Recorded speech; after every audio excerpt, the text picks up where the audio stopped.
People are losing weight like they never have before while utilizing a GLP-1 and lifestyle changes to meet their goals. And in this video, I'm going to tell you all of the secrets so that you are fully armed to go into this and lose the maximum amount of weight on a GLP-1. If you're new here, hey, I'm Allie. I'm on a fantabulous weight loss quest, and hopefully you'll subscribe, come along for the ride, because I put out new videos every day. And so often we see videos like this where it's like, oh, do these 10 things to lose 20 gabillion pounds in 5 minutes, right? And they're just not realistic. Or they tell you a bunch of garbage that you already knew. Well, I've lost 130 pounds on a GLP-1, and utilizing a GLP-1 as a tool takes a little bit of nuance and a little bit of work. So I'm going to talk to you about all of the secrets that I've learned so that you can be successful on your weight loss journey. Now, for the rest of this video, we are going to assume that you are working very closely with your doctor in order to make sure that the dosing for your GLP-1 is correct. If your dose is too high, then you're going to have trouble meeting your protein goal, right? Because you're going to have trouble eating. If your dose is too low, then your body may not have enough medication in order to shed the weight and fight the insulin resistance, right? So for the sake of this video, I'm going to assume that you are on top of it with your doctor and your dosing. So all of my advice will be based from that foundational point. Let's jump into it. So first things first, pretty controversial, injection site rotation. Now, I know that there are two groups of people when it comes to this. There is the group that feels nothing. They don't see a difference. They don't feel a difference. And they're like, forget you. I'm not going to, rotate injection sites. Fair enough. Then there is the other larger group of people that do feel a difference, that do see a difference, and they have a different experience based off of the injection site. So rotating your injection site is so important, especially if you are just starting out on a GLP-1. I recommend that for people starting out on a GLP-1, that you try every injection site by the time that you have been on a GLP-1 for 3 months. So in the first 3 months, test all of the sites. Why?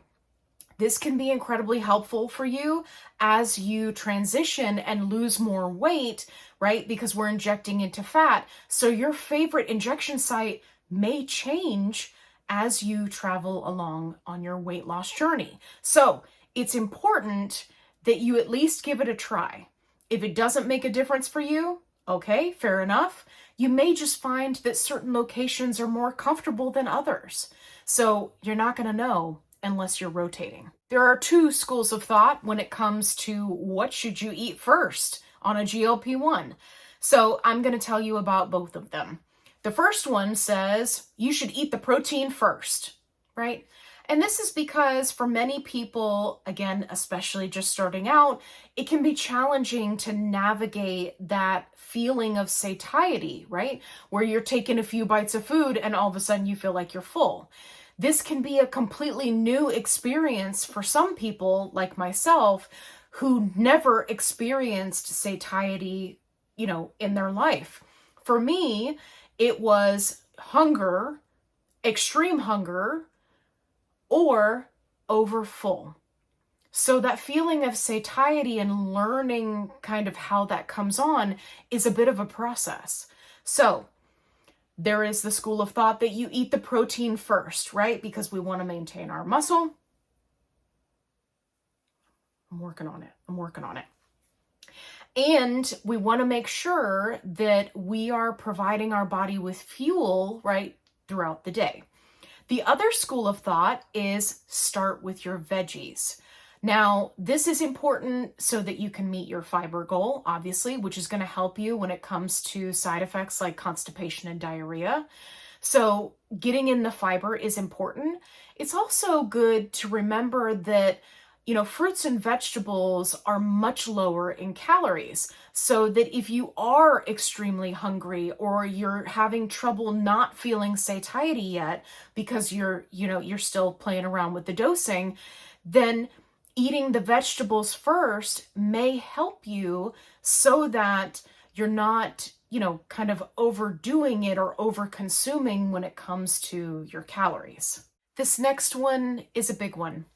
And I know it's one of the things that many people struggle with quietly, and that would be alcohol. So for many of us, alcohol is tied to our relaxation routine at the end of the night, or it's tied to our social gatherings, or it's just simply what gets paired with what specific food. However alcohol is incorporated into your life, I cannot stress enough, if you want to maximize your weight loss on a GLP-1, you gotta let it go. Now, I'm not saying that you can't ever have a drink ever again, but I do have videos where I talk about the research where it shows that alcohol slows your system down. Now, there are plenty of people who are on a GLP-1 who continue to consume alcohol and they lose weight. And a lot of that has to do with them as an individual. But I find through the research that your average Joe with kind of your average Joe obesity really struggles with their metabolism being slowed down by constantly consuming alcohol. It takes time not only for our body to flush it out of our system, right, which could take as little as an hour or two depending on what you had to drink, but it takes time to then ramp up our metabolism again and get back to burning full level calories. So my best suggestion to you is if alcohol plays a big part in your life, cut it out for a month and see how your results compare. Fiber is going to be key.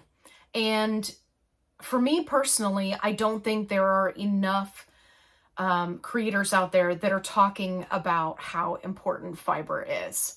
Fiber can make or break you when it comes to staying ahead of things like constipation and diarrhea. And it can also help you, especially during times when you're feeling a lot more hungry. For example, the GLP-1 half-life of the medication, it usually starts to wear off around day 5. And people find that day 5, 6, and 7, right, until they get to shot day, can be really frustrating because they feel like they want to eat all the things. Well, getting in your fiber can absolutely help you with that. Not only can it help you with eating higher volume, lower calorie, right? So you're still reaching your calorie deficit numbers, but it can also help you to feel full and you're feeding your microbiome in your gut, which is going to be important because your gut talks to your brain. And that's part of what we're trying to heal on this health journey. So one of the questions that I get asked quite a bit is there a specific diet that I need to follow to maximize my weight loss on a GLP-1? And the answer to that question is going to vary based off of the individual. I cannot stress this enough. If your insurance covers a dietitian and you can utilize a dietitian who is familiar and supportive of people who are on a GLP-1, they are worth their weight in gold. A dietitian can help you to fine-tune, to offer you suggestions, to really get you in the right mind space when it comes to looking at your nutrition as a whole. So, do you need to do a specific diet? That really depends on the individual.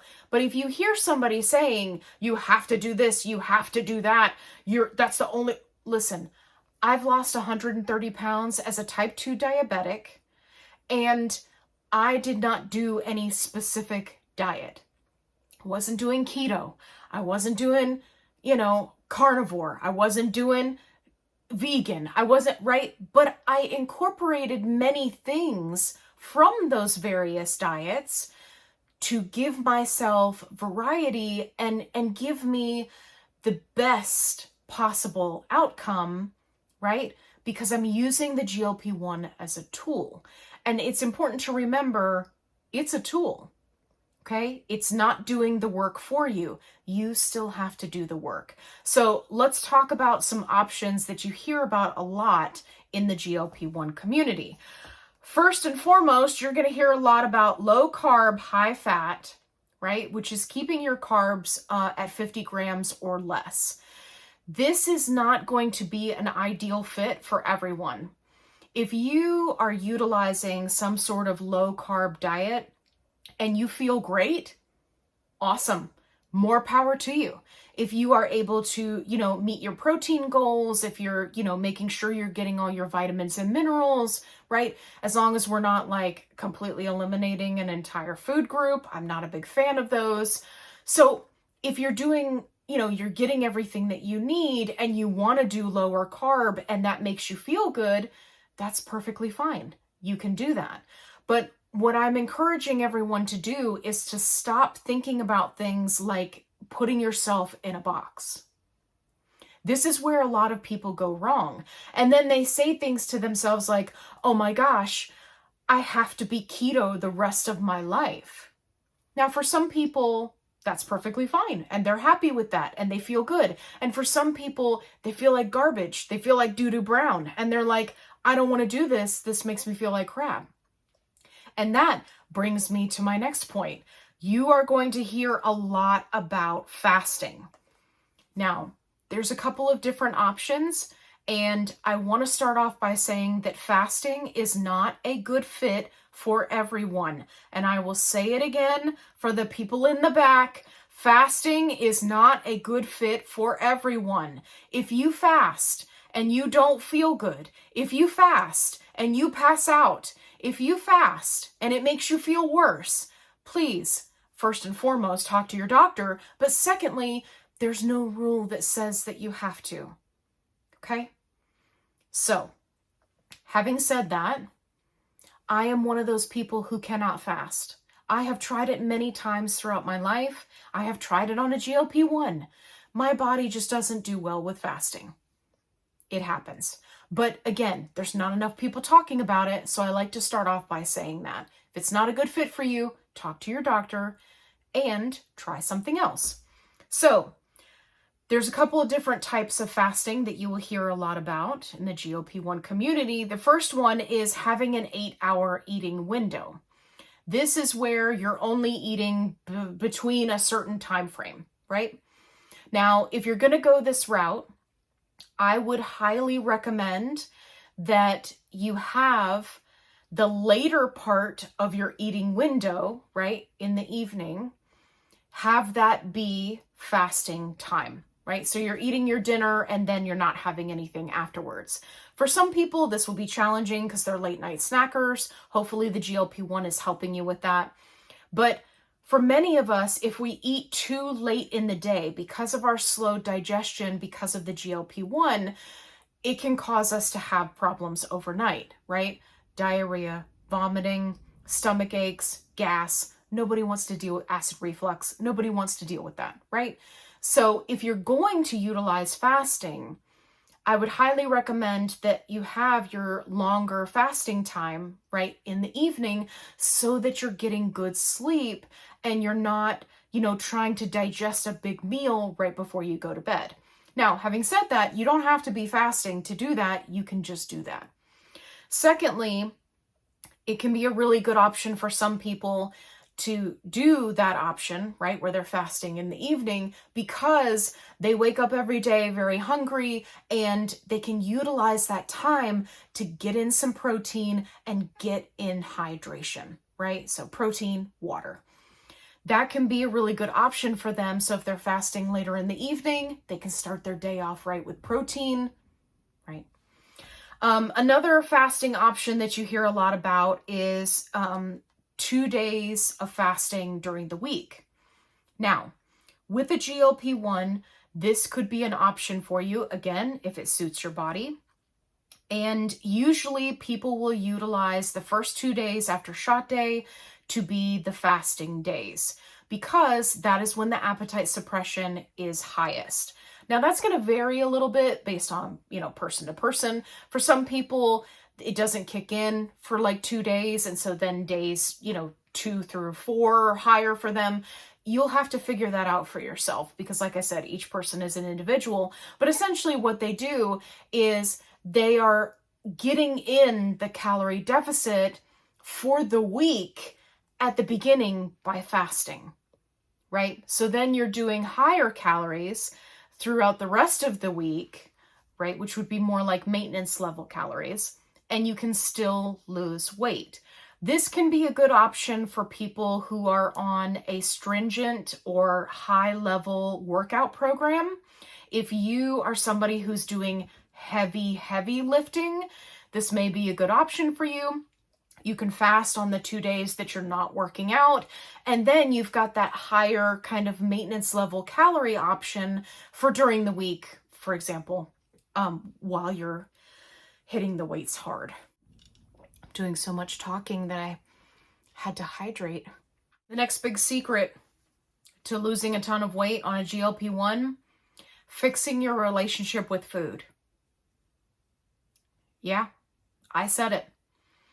If you, like myself, were somebody who was addicted to food and food noise ran your life, I was somebody who let the food noise run my life. I'm talking, thinking about food constantly, planning grocery trips, researching recipes, watching Food Network 24/7.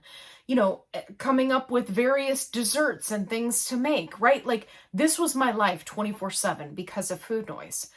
If you don't take the time to heal that relationship with food, you are going to be cutting yourself short when it comes to the amount of weight that you can lose, because cravings are going to come back. The food noise is going to come back. Like, there is so much that happens on a GLP-1 journey, and not every week is going to be the same. So taking the time to really work on your relationship with food, whatever that relationship might be, is going to help you tenfold when it comes to making healthy choices and ensuring your long-term success. Because remember, we are looking at this for the long term, not just to lose weight quickly. Last but not least, eliminate decision fatigue. I cannot stress this one enough. If you are someone who is running your household, you work all day or you stay at home all day, you got all the things, you're doing all the things, you're responsible for all the things, you got tons of stuff going on in your life. If you are that person, then you may find that when it comes to preparing a meal or choosing a healthy choice, that you have decision fatigue and you are more likely to choose an unhealthy option because it's fast, it's easy, it tastes good, right? We want to eliminate decision fatigue. Now, if you're somebody like me with ADD and you're like, squirrel, right? Eliminating decision fatigue in that instance can be a game changer, because if I have the choice between ordering fast food or eating a snack pack that's available right now with fruits and vegetables and cheeses and meats and is low calorie, well, I'll show you what I would choose. This is what I would choose. Broccoli, carrots, cheese, jerky, ranch dressing. Now, is this less cost effective than purchasing the items and putting them together yourself? Absolutely. And you can do that. And I do that from time to time. But if I have a busy week, this is what I buy. I got this from Walmart, by the way. This is what I get, because this is delicious, it's fast, and it keeps me from choosing a fast food option or a high sugar or a high fat option, because all I have to do is crack this baby open and I can immediately start eating. And sometimes when you're very hungry, that quick thought process of just rip it open and start eating can be the difference between success and making a decision that you feel poorly about later. So whether you're choosing to get a pre-made salad or you're having some fun and making your own adult Lunchable, whatever direction you decide to go, eliminating decision fatigue can be an awesome tool in your arsenal of tools that helps you lay that foundation for fantastic weight loss. I hope you found this video helpful. If you did, give me a thumbs up. If you haven't already, subscribe. I'd love to have you along for the ride. If you're looking for a positive-only support group, I've got you covered. Link is in the description box below. If you are someone who's struggling with getting in your protein, or you're having trouble with side effects and you're looking for a protein shake that can help you with that, I have the Biocare shakes linked in the description box. There are a bunch of different fun options. I've put together some kits for you, and they are phenomenal. They taste great, and they can help you to reach your protein goals. And if you'd like to see the review videos that I did on that, just jump over to my reviews playlist where I've reviewed a whole bunch of different protein snacks and drinks and things like that. And as always, be kind, rewind.